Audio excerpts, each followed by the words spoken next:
Good morning mga boss. Ngayon kasama natin si Tito Alan.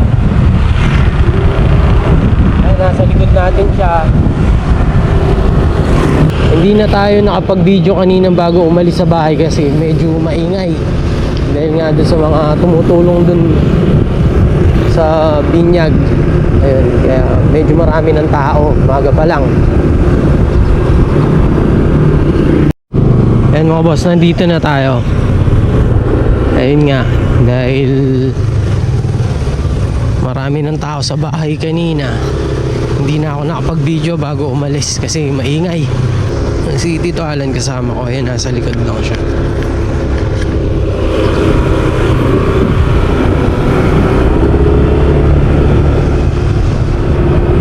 Dito na tayo.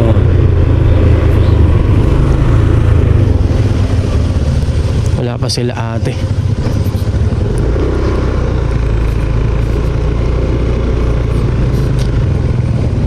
Tuwing may dumadaan dito, palagi siyang pinipicturean ng mga ibang tao.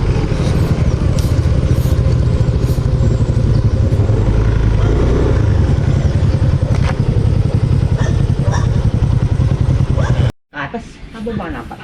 Ayun mga boss, nandito na tayo. Si Tito Alan yung kasama natin. Siya pala muna yung gagawa rito kasi nga may okasyon sa bahay. Siya muna yung pagtutuloy natin dito sa hagdan. Papatiles natin sa kanya to. Tapos hindi nga ako nakapag-video dahil nga maingay sa bahay. Ayan. Si Tito Alan, siya na muna yung kasama natin ngayon. Bapa na.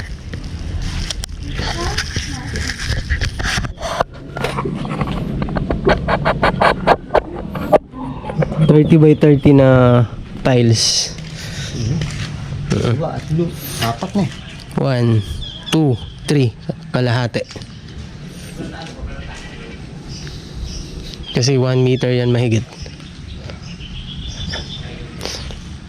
Yan siya mga boss.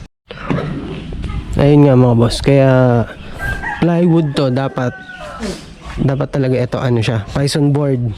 Kaya lang gusto talaga nung may-ari is kahoy. Dapat yan talaga Python board lahat. Kaya lang sabi niya plywood ang gusto ko.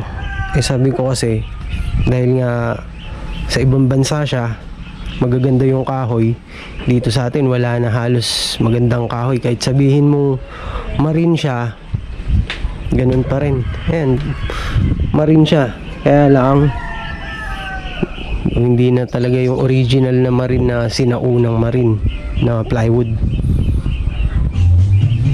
Ayan siya.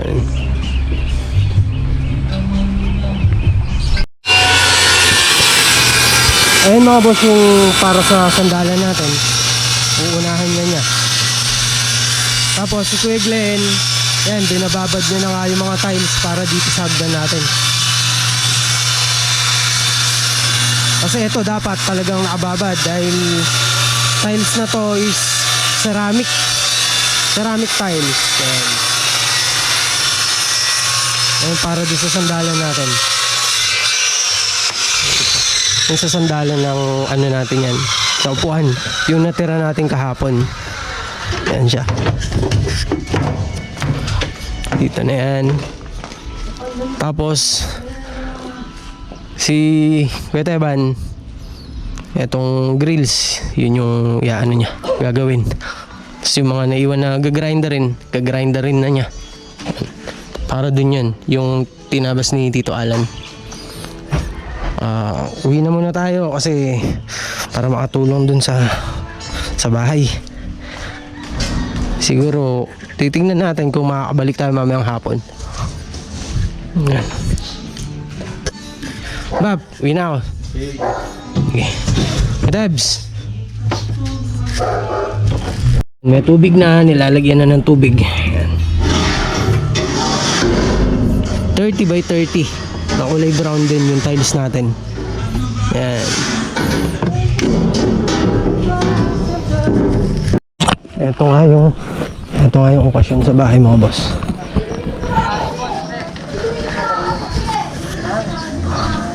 bata. Oo, lobby ka. Saka. Bacon. Ano, kunin na ba yan? Tunay itang basura ipag Dapat lagay mo doon? sa sako. Apat sa bag lang. Tingnan muna natin si Ate Josie. Ay, tawag ko na doon. Sabi niya kasi dali ko na daw. Sabihin mo na nga, hindi naman ano si Bumbong. Kaya Ate Josie. Ano yan? Na? Shanghai. Ate Jo. Yung handa.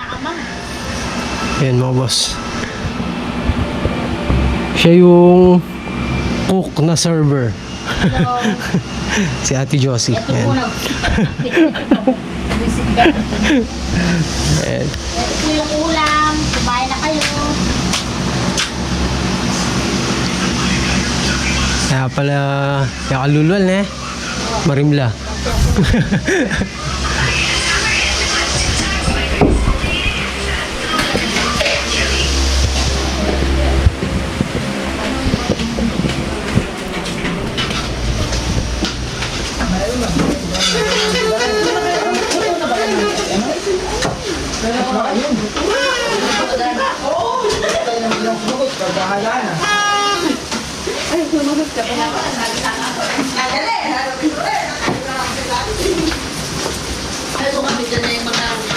Siya na first birthday. Ayan.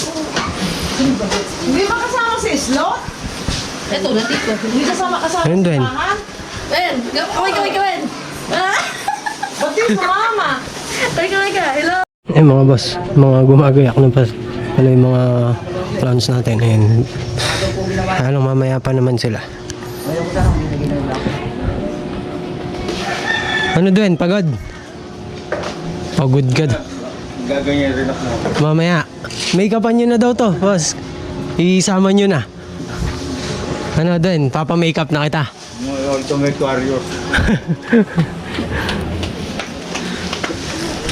Puntahan muna natin si Tito Jimmy.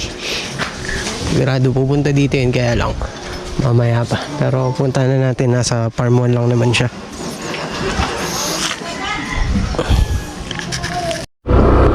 Puntahan muna natin si Tito Jimmy, mga boss.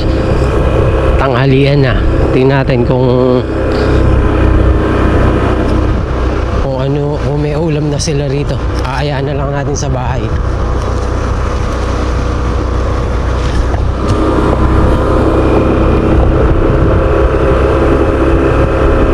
Sana nandito pa siya sa farm 1 para sa bahay na lang siya mananghalian.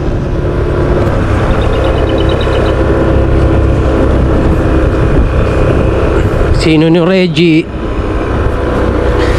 paggabi ka-chat ko, sinasabi ko rin sa kanya kung may time siya, pumasyal siya rito. Tingnan natin kung makakapasyal siya kahit mamayang hapon.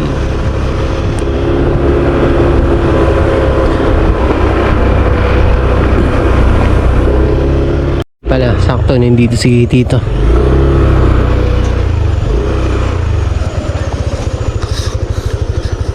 Tanghalian na. Tanghalian na.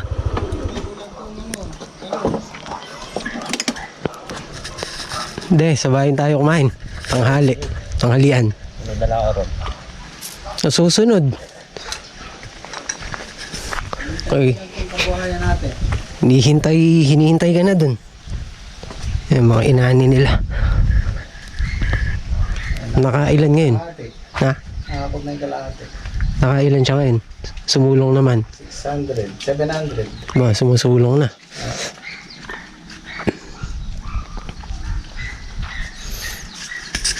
Hanggang na ba sila? Andyan na. Kanina pa. Tinatanong ka na nga.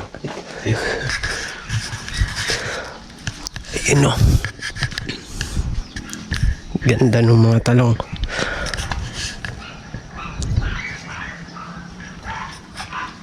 Kumusta yung project? Ayun, may ano. May bago na.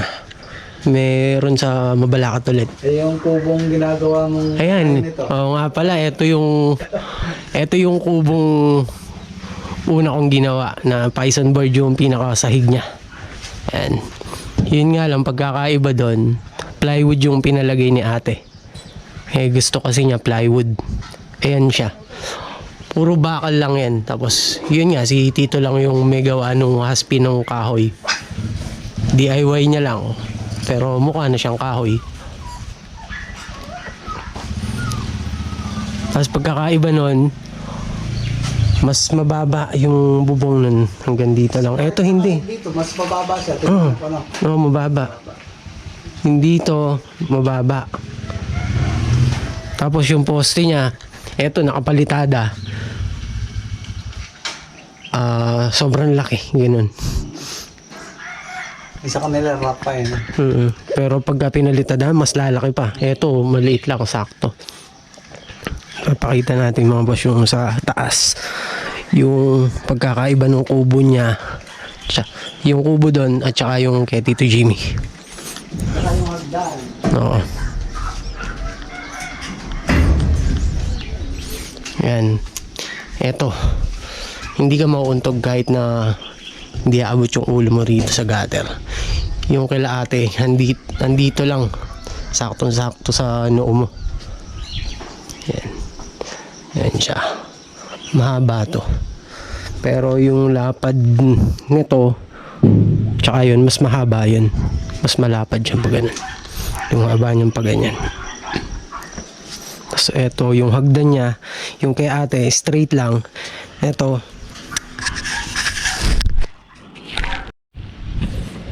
yung hagdan nito, may pagbaba mo, didiko ka pang pag ganun. Yung kay ate, diretso lang. Tapos nilagyan natin siya ng pinto para kay Liam, para nga pag nasa taas siya, pwede mong isara. Eh yun dun, wala namang bata, kaya walang problema. Kahit wala siyang pinto. Yan. Yan siya.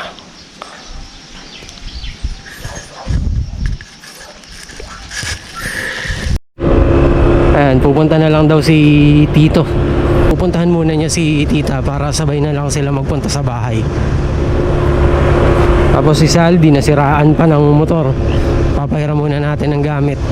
Inasunod ko yung anak niya para madala sa tatay niya yung gagamitin niyang tools para sa motor niya.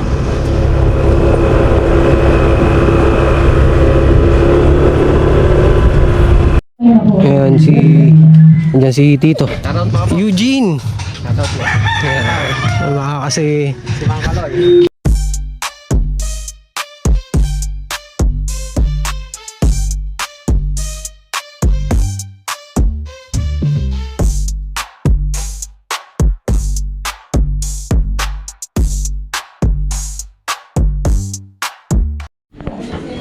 ayun mga boss,